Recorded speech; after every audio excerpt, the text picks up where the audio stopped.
Quando começou os meios digitais, eu já comecei a estudar, entender. Já vi que ia vir pra ficar, que não era coisa de momento, assim. O que é briefing? Mas agora também o digital entendeu que não adianta só o digital pelo digital, né? Tanto que a gente vê aí os grandes anunciantes como Nubank, Netflix, Mercado Pago, tá na TV tradicional. Então, daí ela tava anunciando o Tigrinho, que daí não tem nada a ver.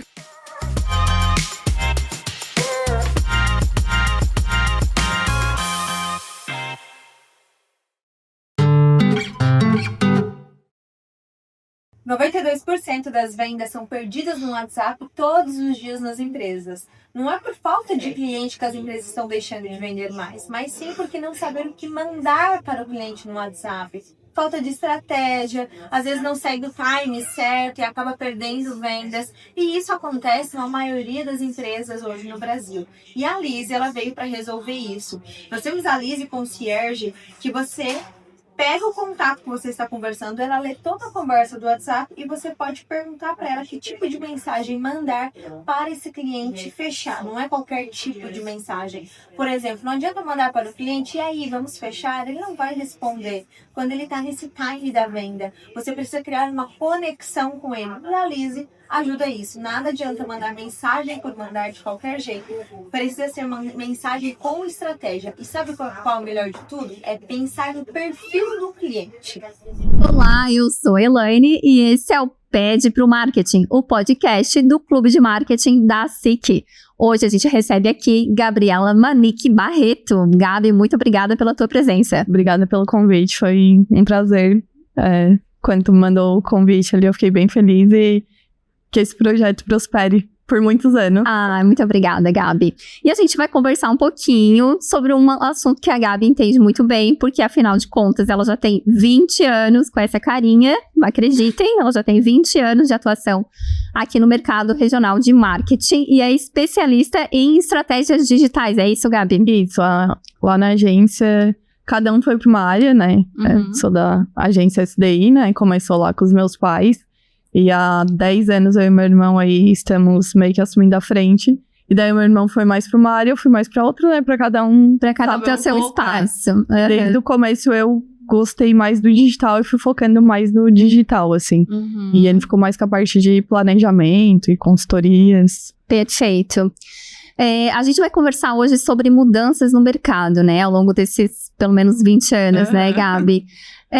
Tu diria que toda mudança, ela acontece primeiro no comportamento do consumidor? Com certeza. Sempre. A tendência sempre vem do consumidor, né? Sempre criado alguma coisa ou alguma nova cultura que todo mundo tem que vir na onda e muitas vezes até o marketing tem que se atentar para pegar muito rápido, para já ter essa mudança, para não ficar para trás, né? Essa parte digital na agência, assim, a gente já começou há quase 20 anos, desde quando eu tô lá, tipo assim, os meios digitais eu já comecei a estudar, entender, já vi que ia vir para ficar, que não era coisa de momento, assim, e ao longo do tempo a gente foi evoluindo e o digital tu tem que estar sempre estudando e sempre evoluindo, e sempre, porque toda vida tem coisa nova, né? Sim, eu me lembro também, eu fazia parte de agência 20 anos atrás, quando a gente começou a falar em digital. Eu vejo que é uma demanda ainda muito presente, né? A atualização de mídias sociais, né? A gente tinha lá atrás algumas, hoje a gente já tem diversas. O que é importante quando a gente fala de mídia social? Tu tem que entender primeiro o teu público. Que às vezes, o pessoal pensa só em Instagram. Mas às vezes, indústria. Não é só Instagram, tem que estar no LinkedIn, tem que estar em outros canais que não são tão comuns do dia a dia da população em geral, mas que tu entendendo o teu cliente vai fazer mais sentido pra ti, né? Então, tem que estar sempre ligado onde o teu público está. Às vezes, o público teen tá mais numa época tava voltando de novo o Snapchat. Então, tu tem que estar sempre ligado e entendendo essas questões de onde o teu público tá. Porque cada rede social pede um público diferente, com horários diferentes. Tem os horários padrões ali, né? Que normalmente saem nas pesquisas, mas tu tem que entender e tá sempre analisando os teus clientes. Já aconteceu, tipo, o horário padrão era meio-dia. Mas um cliente nosso, o pico dele era 10 da manhã. Então, ali a gente já sabia que os conteúdos tinham que entrar num horário completamente diferente dos outros. Sim, porque o público tinha um outro comportamento. Um outro comportamento completamente diferente. Entendi. Então, hoje, para qualquer empresa, é obrigatória a presença digital? Hoje, sim. O digital é extremamente importante. Eu acho que tu não pode deixar de fazer as outras ações. Eu sou muito defensora da mídia no geral, então não só a digital, como as tradicionais, né?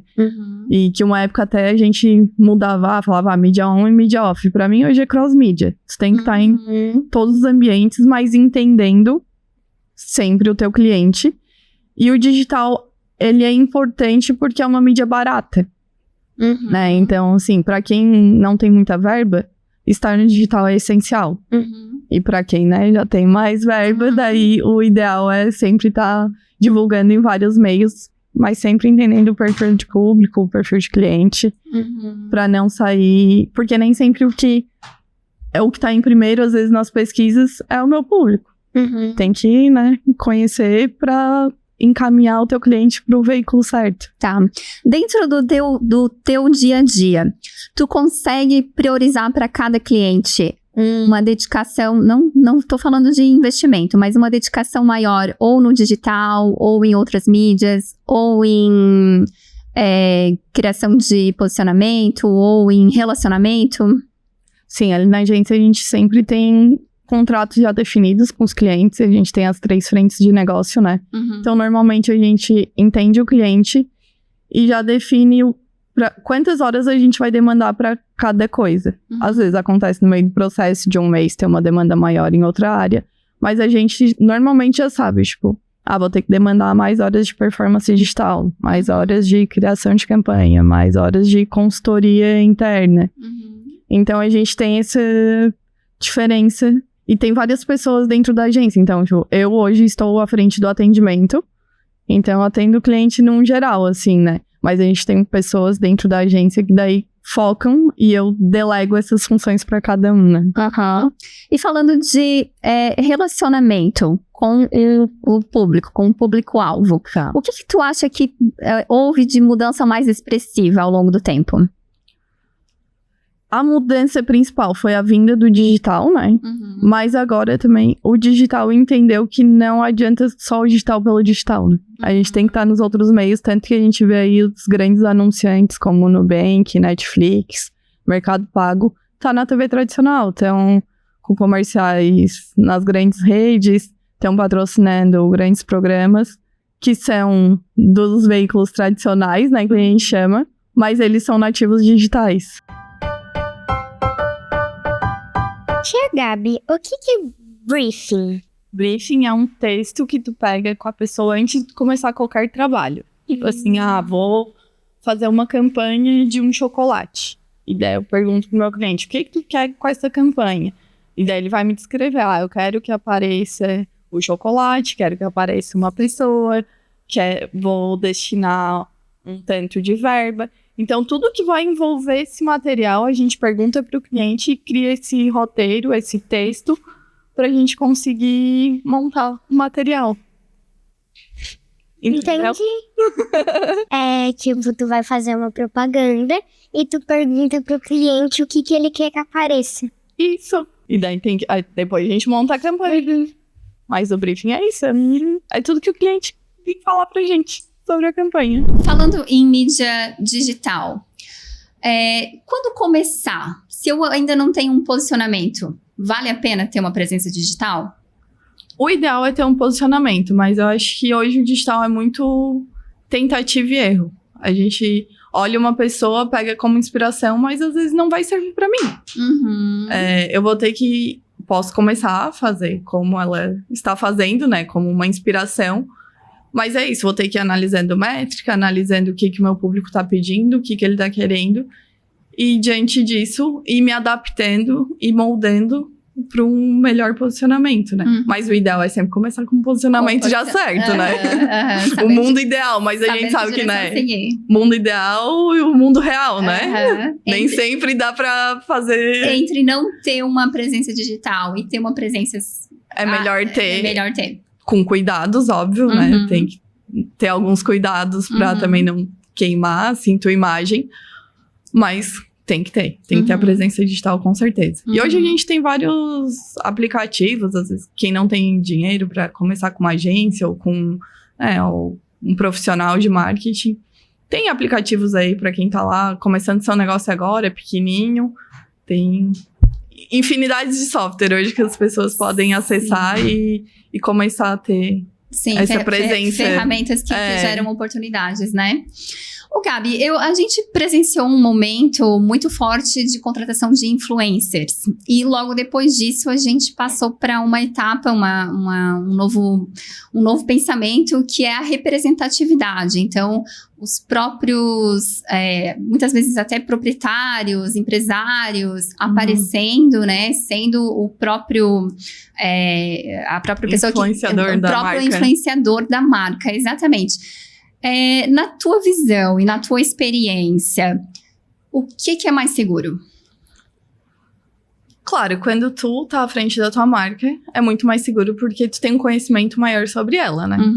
Mas quando tu tem pessoas profissionais, competentes, que estão alinhados com o teu propósito, também é extremamente importante, porque hoje a gente tem figuras nas regiões, não falo só de grandes influenciadores, né? Mas hoje voltou muito a questão dos nano-influenciadores, micro-influenciadores, que para as regiões mais de interior, assim, faz muito sentido. A gente faz bastante trabalho para os clientes com influenciadores. Até agora a gente vai fazer um trabalho grande aí para um cliente que vai envolver influenciadores do Brasil inteiro. E o perfil deles é bem nano-influenciador mesmo, assim. Não, quando tu fala de nano-influenciador, o que tu usa pra medir? É o número de seguidores? Não. Eu peço sempre as métricas da pessoa. Porque, às vezes, assim, só o número de seguidores não é válido. Porque o engajamento, às vezes, é baixo. Não tem curtida, não tem comentário, não tem visualização, né? Então, eu peço sempre as métricas e peço principalmente as regiões, porque às vezes já aconteceu, esse influenciador vamos supor, de Criciúma, e ele tem 15 mil seguidores, que não é um grande influenciador, fica aí um micro-influenciador, digamos, mas daí tu vai ver de São Paulo, de Curitiba, não é aqui da região, a grande maioria, né? Então, não vale a pena eu investir se a minha marca é só local. Se eu quero atingir Brasil, ok, ele vai cumprir com o objetivo. Então, tem que ter esses cuidados também. Sempre pedir o Media Kit daquele influenciador para te entender as métricas dele, o que ele tá atingindo. E eu gosto também sempre de acompanhar por um período. Eu fico umas 2, 3 semanas, depende daí. Antes de fazer um primeiro contato para uma possível contratação. Porque a gente nunca sabe exatamente pelo Media Kit qual é o comportamento da pessoa na rede social. E já aconteceu isso. A gente tinha mapeado uma influenciadora, que nem é daqui, é lá do Nordeste. E ela parecia ser muito legal e ter fit com um cliente. Daí ela tava anunciando tigrinho. Que daí não tem nada a ver com o propósito do nosso cliente. Daí a gente já cortou. Mas assim, só pelo Media Kit eu ia saber? Não ia saber. Eu tive que acompanhar ela por algumas semanas pra entender esse comportamento dela e já vi que, não ia dar certo. Entendi. Além do digital, né? No que mais os profissionais do marketing hoje precisam estar se atualizando? Falando de marketing num geral, assim, né? Eu acho que tem que saber sempre um pouco de... Eu sou meio generalista, digamos assim, né? Eu gosto de saber um pouco de tudo. Porque, principalmente eu na minha posição, enquanto atendimento, eu preciso chegar no meu cliente e saber defender. Tanto uma produção de material, quanto um veículo de comunicação. Então, eu preciso estar sempre pesquisando e sabendo tudo de todos os meios, assim, né? Claro, não vou saber 100%, mas o mínimo para entender e saber defender, ou dar uma explicação para o cliente e falar, isso é melhor que isso. Por que faz sentido para aquele momento? Hoje aconteceu, eu tava num cliente, daí eles levantaram a bandeira de um veículo aqui da região, falaram, não faz muito sentido para vocês, porque o público dessa emissora é mais A. E o público deles é mais CD. Então, não faz sentido ali pra eles, e tudo certo. Às vezes um projeto específico faria. Não necessariamente, não vou fechar nada com essa emissora, porque é só... Não, a gente sabe, tem um projeto social, tem algumas outras frentes que às vezes faz sentido e a gente acaba fechando.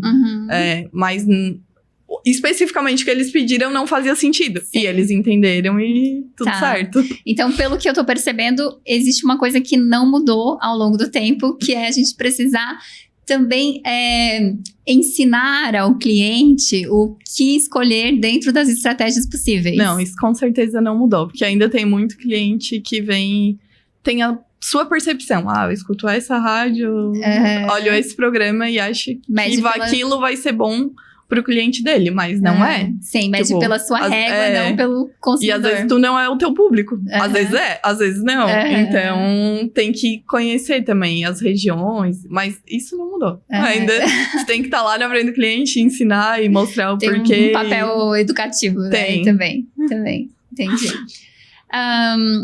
Gabi, quando tu pega um cliente novo, quando tu tá prospectando um cliente novo, o que tu procura primeiro entender no negócio dessa empresa?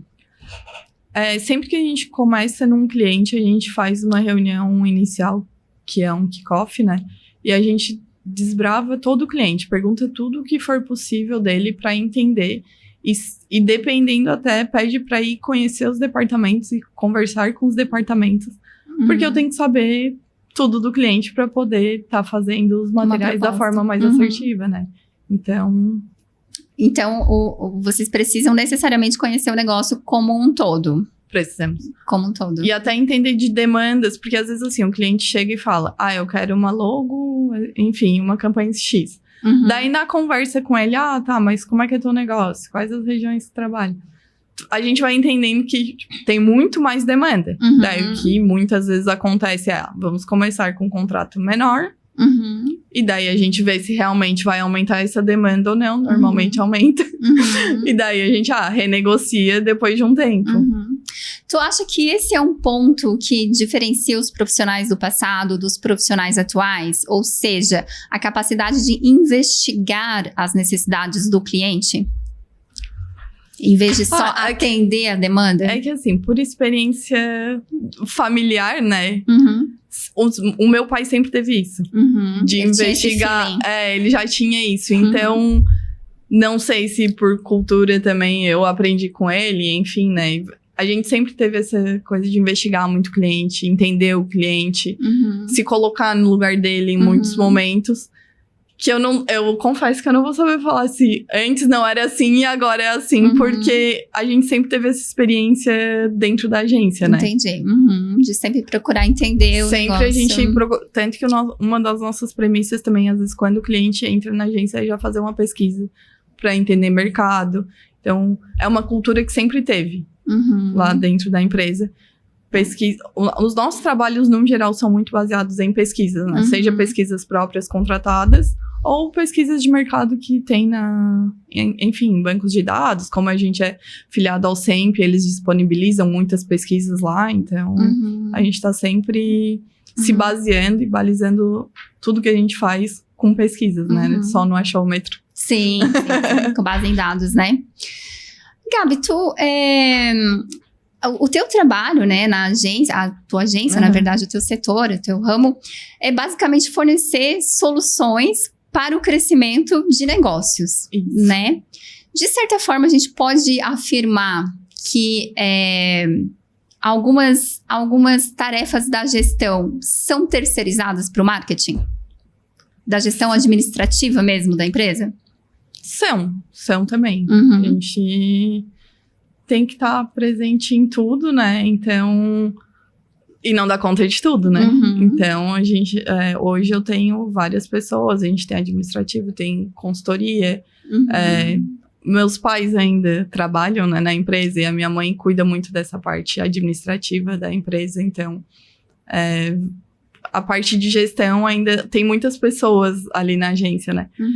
Mas já aconteceu de ter que terceirizar e hoje a gente põe muito também, tem muita confiança nas pessoas que trabalham com a gente. Então, sempre tá delegando e pedindo para todo mundo. E parceiros, né? Quando precisa, a gente tem uma rede de parceiros gigante que dão todo o suporte quando a gente não tem braço interno. Para conseguir atender, fazer um atendimento.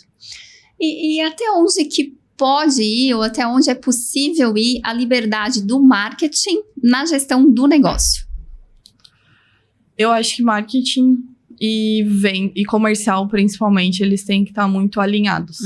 Porque um depende do outro. E, consequentemente, a gestão alinhada com os dois, né?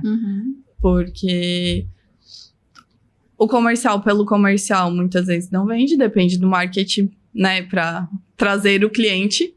Mas só o marketing trazer o cliente, o comercial não executar o deles também não resolve, porque às vezes tu traz demanda e acaba dando um tiro no pé, porque o comercial não tá preparado, né?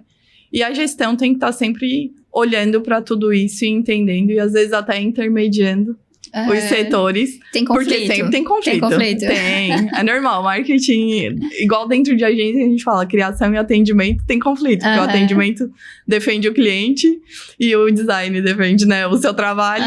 E daí sempre tem conflito. E assim como marketing comercial também sempre. Claro, já tá infinitamente menor. Eu acho que com o passar do tempo aí, o pessoal entendeu que um depende do outro, né? Que um precisa do outro. Mas ainda tem, né? Normal, cada um vai defender o seu setor.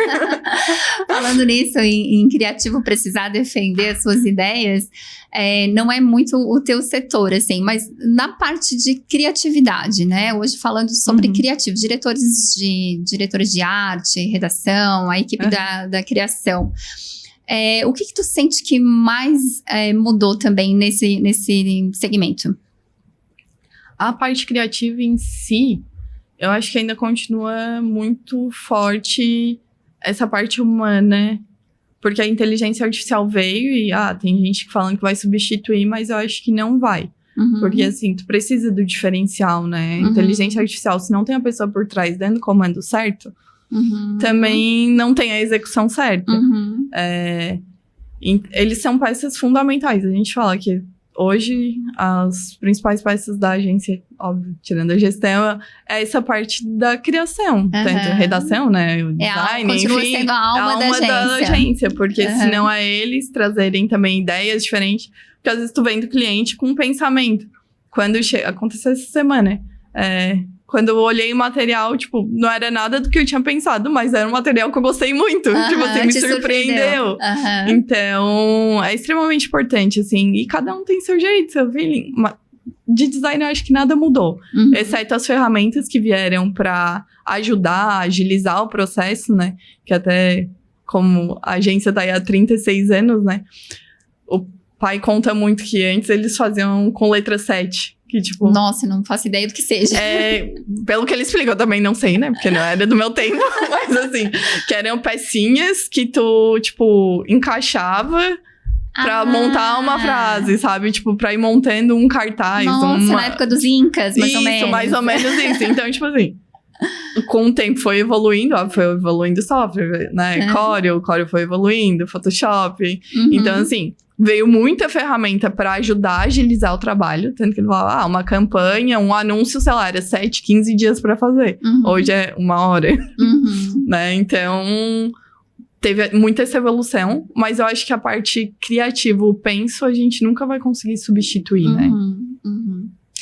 Gabi, 2 décadas atrás, a gente percebia muita diferença na estrutura de uma agência local e comparando com agências de porte regional e comparando com agências de porte nacional. Hoje em dia ainda existe essa diferença ou tá mais similar? Tá mais similar. Inclusive o Sinapro, né, que é o nosso sindicato das agências aqui de Santa Catarina, tá com uma campanha agora no ar para valorização das agências aqui do estado.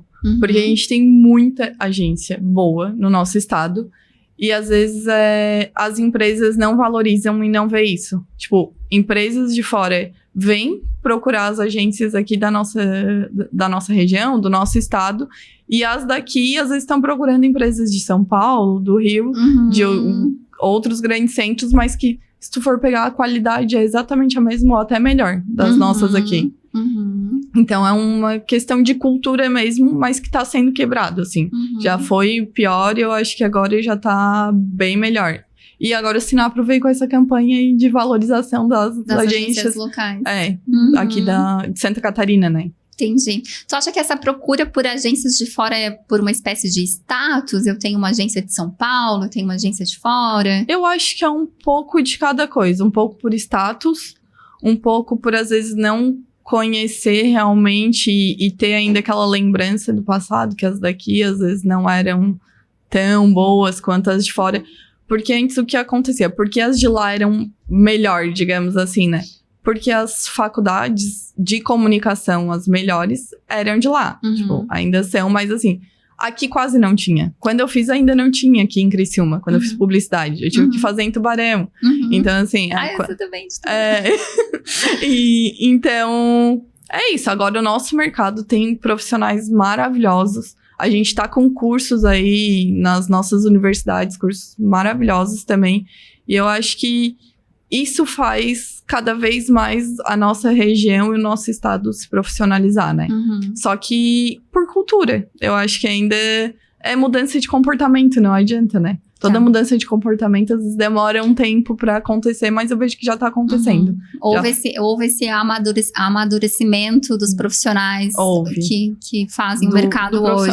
Do profissional do mercado no geral, né? Tá. E agora fazendo a pergunta inversa. Por que clientes de fora procuram agências daqui?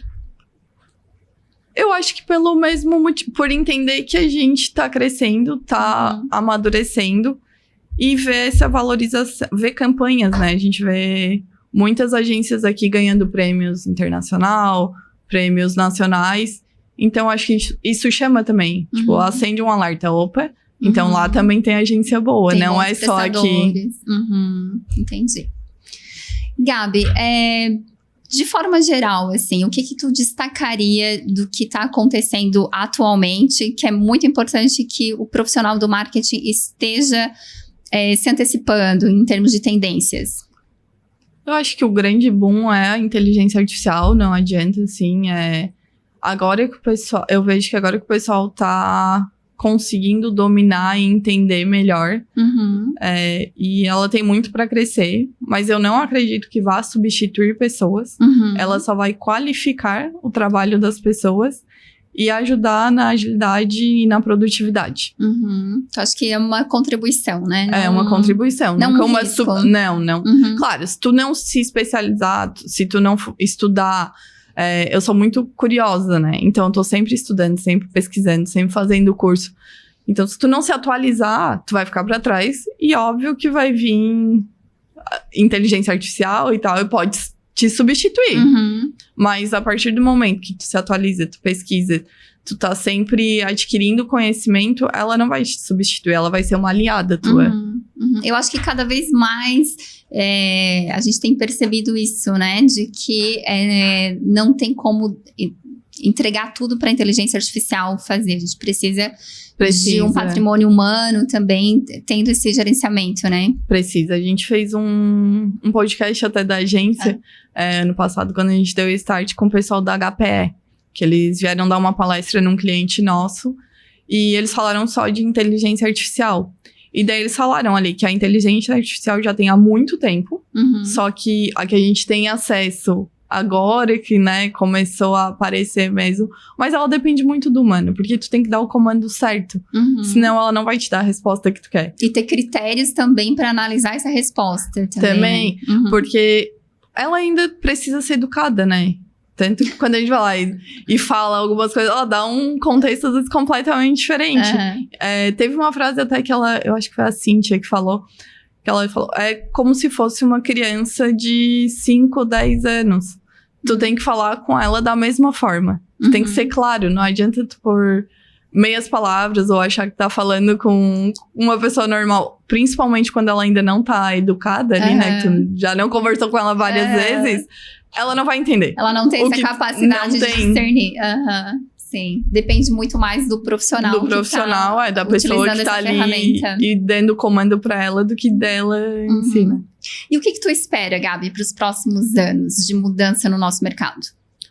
O nosso mercado é uma constante evolução, né?